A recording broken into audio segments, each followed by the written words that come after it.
Good morning children. आज मैं 8वीं क्लास का चौथा पाठ नीति श्लोका इसे कराने जा रही हूँ। ध्यान से देखेंगे और अपनी पुस्तकें पास रख करके ही पढ़ेंगे, तभी समझ आएगा। अर्थम आगम नित्यम अरोगिता।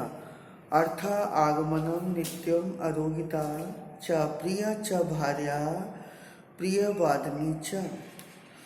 कहते हैं अर्थ आगम, धन का आना, नित्यम अरोगिता। देखो इसमें 4 शब्द हैं, अर्थ आगम, ठीक है, धन का आना, नित्यम अरोगिता, हमेशा स्वस्थ रहना, प्रिय च भार्या और प्रिय पत्नी, प्रिय वादनी च। अब पत्नी जो है प्रिय होनी चाहिए और प्रिय बोलने वाली होनी चाहिए, मधुर बोलने वाली होनी चाहिए, मधुर स्वभाव वाली, सहनशील होनी चाहिए। 4 चीज हो गई। धन का आना, हमेशा स्वस्थ रहना और प्रिय पत्नी, प्रिय बोलने वाली पत्नी, वश्य च पुत्र अर्थकारी च और वश्य पुत्रो, वश्य बस में आने वाला अर्थात आज्ञाकारी बेटा, आज्ञाकारी संतान, चाहे बेटा हो या बेटी हो, वो माता पिता की क्या होनी चाहिए? आज्ञाकारी। अर्थकारी च और अर्थकारी कि वो धन कमाने योग्य हो, कि वो ऐसी शिक्षा प्राप्त करे कि प्राप्त करके वो क्या है कि धन कमा करके माता पिता का सहयोग दे, ठीक है। अर्थकारी च विद्या, कि विद्या जो है आपकी कैसे होनी चाहिए? धन कमाने योग्य विद्या। ऐसी पढ़ाई करो जिससे कि आपको अच्छे से अच्छी नौकरी मिल जाए और धन का आगम हो जाए। षड जीवन लोकस्य सुखानी राजन, कि हे राजा, कि हे पुरुष या राजन, ये जीव लोकस्य, इस पृथ्वी पर रहने वाले संसार के षड सुखानी, 6 सुख होते हैं। कि इंसान कब सुखी रहता है? कि उसके पास धन की कमी ना हो, स्वस्थ रहे, प्रिय पत्नी हो और आज्ञाकारी हो, प्रिय बोलने, मधुर बोलने वाली हो, पुत्र आज्ञाकारी हो और विद्या धन कमाने योग्य हो। ये 6 जीवन के इस पृथ्वी पर 6 सुख हैं।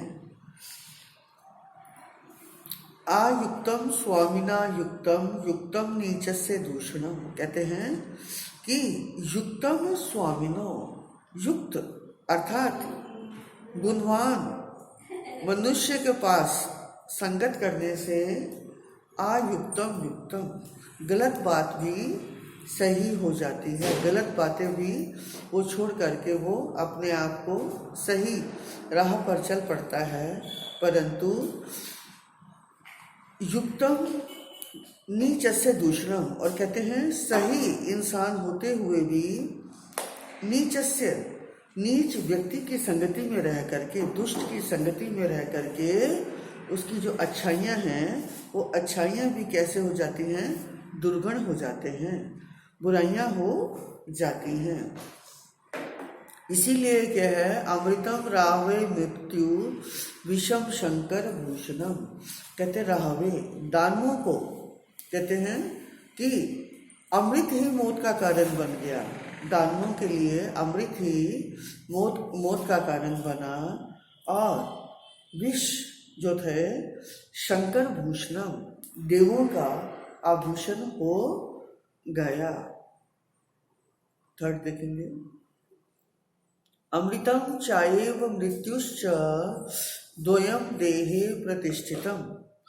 कि अमृतम अमर रहना, चैव मृत्यु और मर जाना।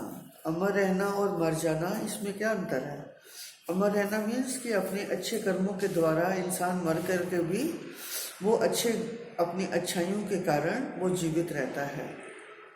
भौतिक शरीर से जो है, सांसारिक शरीर से तो वो नहीं रहता, लेकिन भौतिक शरीर से वो हमेशा याद किया जाता है। जो याद किया जाता है वो क्या हो गया? अमर हो गया। और जो बुरे कार्यों को करते हुए मृत्यु को पा लेता है, ऐसा व्यक्ति जो है कुछ दिन तक याद रहता है, उसके बाद उसको कोई याद नहीं करता। द्वयम देहे प्रतिष्ठितम, ये दोनों प्रकार की मौत, कौन कौन सी? अमरता और मृत्यु, ये दोनों प्रकार की मौत देहे प्रतिष्ठितम, इसी शरीर में ही रहती हैं। सबका शरीर एक सामान्य है, सबके शरीर में ये दोनों प्रकार के जो है मौत रहती है। निर्भर करता है कि उसका कर्म किस प्रकार का हो।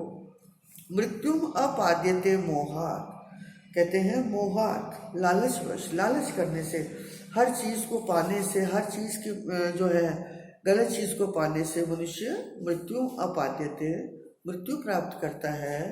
सत्येन अमृतम अपाद्यते, और ईमानदारी से रह करके, आज्ञा पालन करते हुए, कर्तव्य बोध करते हुए वो क्या हो जाता है? अमृतम अपाद्यते, अमरता को प्राप्त करता है।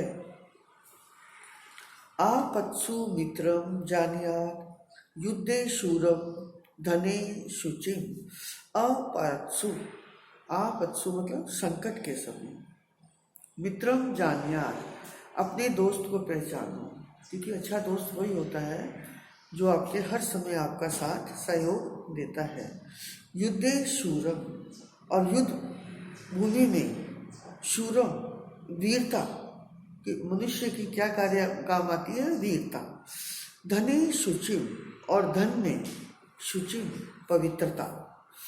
भार्या क्षीणेषु वित्तेषु, कहते हैं, और पत्नी को वित्तेषु क्षीणेषु, धन के न रहने पर पत्नी की परख कीजिए।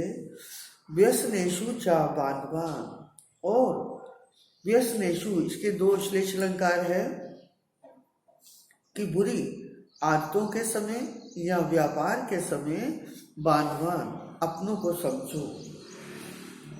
आरोप्यते शिलाशैले यत्ने महता यथा, कहते हैं यथा, जिस प्रकार से, यत्नेन, अत्यधिक मेहनत करने से, अत्यधिक ताकत लगाने से, क्या है कि महता शिला, बहुत बड़ी पत्थर की चट्टान, शैले आरोपयते, पर्वत पर चढ़ाई जाती है। क्योंकि क्या है कि जब पर्वत ऊपर की ओर है तो हमें स्वयं चलने में भी ताकत लगती है, और उसके ऊपर अगर हमने किसी भारी चीज को उठाया हुआ है तो वो और भी ज्यादा उसका उठाना उसको कठिन हो जाता है। कहते हैं कि जिस प्रकार से अत्यधिक मेहनत करने के बाद ही बहुत बड़ी चट्टान को पर्वत पर चढ़ाया जाता है, तथा इसी प्रकार से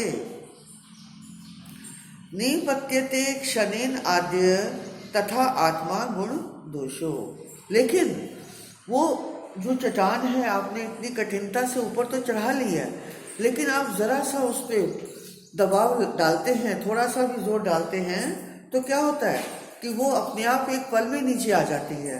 चढ़ाने में कितना लंबा समय लगा और फेंकने में, नीचे गिराने में पल भर का समय लगा। तथा आत्मा गुण दोषियो, उसी प्रकार से अपने गुण और दोषों के बारे में समझो। मैंने ये 5 श्लोक आपको पढ़ा दिए, इसके आधार पर जो प्रश्न उत्तर हैं उसे आप जो है प्रयास करेंगे इन श्लोकों में से निकालने के लिए।